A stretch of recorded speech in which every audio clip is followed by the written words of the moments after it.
hayyoon akkasii jiraan zamana hundaa keessa nasritti yaanne jirra kadhaa rabbii jabeessa irratti hojjedhaa kaayoo yaada keessan fageessa sammuu teessan ol baasaa kiyyoo aduwwii keessa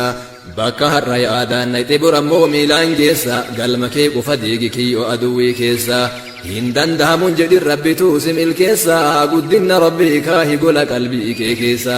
gaafas addunyaan si gadi tafte atammoo gubbaa teessa hooggansi silaa gubbaa irra taa'ee murteessa yaa rabbii nu filadhu amriin harka kee keessa maatiin hooggansi bade mana ofirra bubeessa kanaaf waa'ee hooggansaa kana siin bahee keessa gaafa bishaan ibidda qabsiise ibidda maaltu dhaamsa yaa rabbi ummata addunyaa kanaaf mee fidi furmaatasa ofsuu dadhabne azaanurraa dhaamsi ibidda bakka yaanne nu geesse hawween keenya guddaa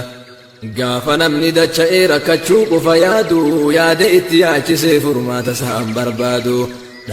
dhalootatti rakkinna walii qoodu daa'imni irra dhalate borammoo taa'ee gaddu abbaarra rakkoo dhaalti ilmoollee irraa haan qabdu gaafa addunyaan hooggansa adliin geggeessuu dhabdu anatu ta'a jedhee dhaloota itti yaadu dhammee jennaan gootota akkii rabbii itti naadu gaafa abbaarraa dhabe rabbiin jal'isuun taatu amaana rabbii baachuu dinnaan dacheen rabbiin hin baatu